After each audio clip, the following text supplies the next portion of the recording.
The warship dropped out of the dark, and 11 cannons locked onto my hull before I had even finished my landing request. I sat alone in the cockpit with my hands raised where the camera could see them, a cooler of vials strapped to the seat beside me like a second passenger. "I am not a threat," I said into the comm. "I have medicine for the Empress's daughter. 3 days remain before the shroud dissolves. Let me through, or she is gone forever." Static answered me for 11 long seconds. Then the lead ship spoke in a voice that sounded like stone grinding against stone. "Human vessel, you have broken quarantine. State your name."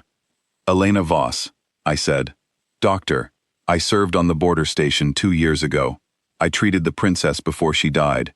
I am the only person in this galaxy who might be able to bring her back." Another silence. Longer this time. My hands would not stop shaking, though I kept them steady on the console because I knew they were watching every twitch. "Transmit your credentials," the voice finally said. I sent everything. My medical license, my research data, the failed trial notes from 11 months of sleepless nights in a lab outside Geneva, and the final success, the one that mattered, the one where dead marrow cells started dividing again under a microscope at 3 in the morning while I cried alone in an empty room. The warships parted like a curtain pulling back. "You will be escorted to the palace," the voice said. "If this is a trick, you will not leave this system alive." "It is not a trick," I said, and pushed the throttle forward before they could change their mind. The palace looked the same as I remembered, towers of black stone rising out of a violet sky, banners hanging still in air that never seemed to move. Guards met me at the landing platform, spears crossed until a woman in gray robes stepped between them and waved them back. Her name was Talia Marsh, my old translator from the border station, and her face when she saw me was somewhere between relief and disbelief. "You are insane," she said, walking fast beside me through the corridor. "Do you understand what you have done? No outside ship has entered this system in 11 months. The Empress ordered anyone who tried to be turned to ash." "Then I am glad I did not know that part," I said. "Elena, listen to me. The mourning year ends in 3 days. The shroud dissolves at dawn on the 3rd day, and after that, there is nothing left to save. If this does not work, they will not forgive you for making her hope again."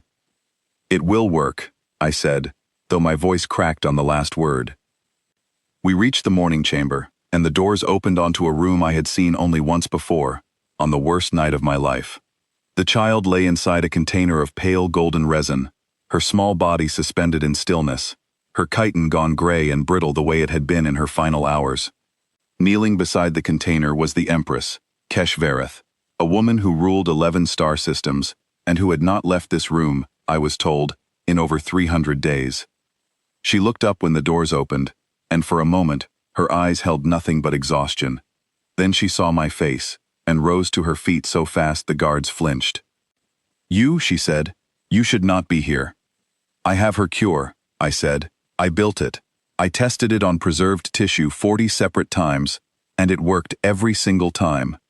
I need 6 hours and a surgical bay, and I need you to trust me one more time." "You cannot save what is already gone," she said, the same words she had said to me the night her daughter died, except this time, there was a tremor underneath them that had not been there before. "She is not gone," I said. "She is paused. Marrow that stops dividing is not the same as marrow that is destroyed. I found a way to wake it back up. Please, Your Majesty. 3 days is enough time. It is barely enough, but it is enough." The Empress looked at the container for a long moment, at the daughter she had spent nearly a year unable to properly grieve, because grief needs an ending, and she had never been allowed one. "If you fail," she said quietly, "I will not have you executed. I will simply let you understand, for the rest of your life, that you gave me hope, and then took it away again." "I understand," I said. "I accepted that risk the moment I left Earth." She gave the order. Guards carried the resin container to a surgical bay, built for a species that was not mine, filled with tools I had learned to use during my 2 years on the border station, but had never trusted with something this important. Talia stayed at my side to translate for the royal physicians, 3 SEAL doctors, who watched me with open suspicion as I laid out my equipment. "The resin must be dissolved slowly," I told them. or the shock will kill what is left of her. We open a small window here, at the base of the skull, and begin the injection directly into the marrow cavity before the rest of the body wakes. This has never been attempted, one of the physicians said. Not on a living subject, not on royalty. It has never needed to be attempted, I said. Because no one else has ever built the cure in time. I have. Please, let me work. The first hour was slow and careful, dissolving the resin one careful layer at a time, while monitoring vitals that barely existed yet. A heartbeat so faint, it barely registered on machines built to measure much stronger signals. By the second hour, her small body began to respond to open air for the first time in nearly a year, and the physicians around me tensed as her chest rose in one shallow, uncertain breath. She is breathing, Talia whispered. Keep her stable, I said, my own hands trembling as I prepared the injection. This is the part that matters most. I found the marrow cavity exactly where the scan said it would be, and I delivered the compound slowly, watching the monitor for any sign of rejection, any spike that would tell me her body was fighting back, instead of accepting the cure. For 3 long minutes, nothing happened. The room was silent except for the soft hum of machines, and the sound of the Empress standing just outside the surgical curtain, close enough to hear everything, unable to bring herself to watch. Then, on the 4th minute, her heart stuttered. Both of them, at once. A sound the monitors screamed about in a language I did not need translated. We are losing her, one of the physicians said. No, we are not, I said, though my voice did not sound as certain as I wanted it to. I pressed both hands against her small chest, counting rhythm the way I had learned decades ago, in a hospital on Earth, that felt like it belonged to another life entirely. Come on, come on. You did not survive 11 months in stasis just to lose it now. Her heart stuttered again, then steadied further, until the monitor's screaming turned into something closer to a song. Pulse stabilizing, the physician said, disbelief thick in every word. I did not stop working for 3 more hours, adjusting doses, watching cell counts climb on a scanner that had never shown numbers like this before. Not for this patient, not for months. By the 5th hour, her chitin had begun to darken from gray, back toward its natural deep green, small patches at first, then spreading slowly across her arms and shoulders, like color returning to a photograph that had faded almost to nothing. At the 6-hour mark, exactly when I told the Empress it would happen, the bone scan showed something none of us had seen in almost a year.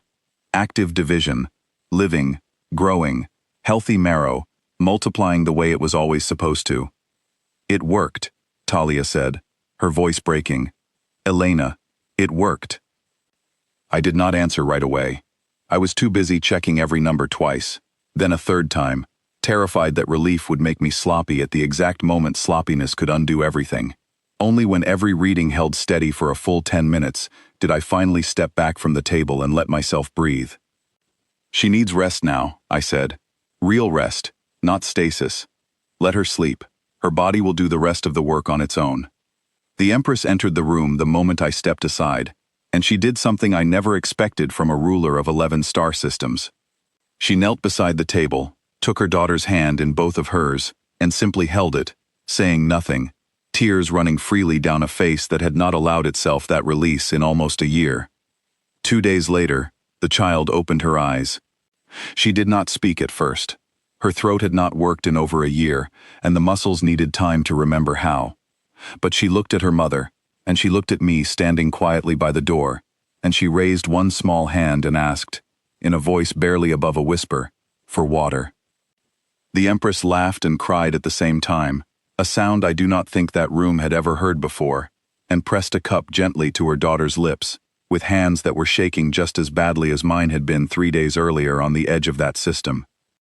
Later, once the physicians had finished their examinations and confirmed what all of us already knew, the Empress found me alone on the landing platform where my ship still waited.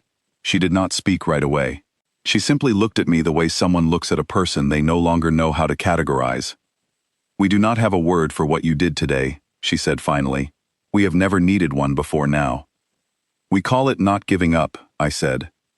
It is not a perfect word, but it is the only one I have. She studied me for a long moment, then extended her hand, palm open, an old SEAL greeting reserved only for family. Then let it be the word we use from now on, she said, for both our peoples. I took her hand, and for the first time since I had left Earth with a cooler full of vials and a plan that everyone told me was impossible, I finally let myself believe that it had all been worth it. 3 star systems opened their borders to human ships the following month. Trade agreements followed. Scientific exchanges followed after that. But none of it mattered nearly as much as the sound of a 7-year-old girl asking for water in a voice that was not supposed to exist anymore, and a mother finally allowed to stop mourning a child who was, against every impossible odd, still very much alive.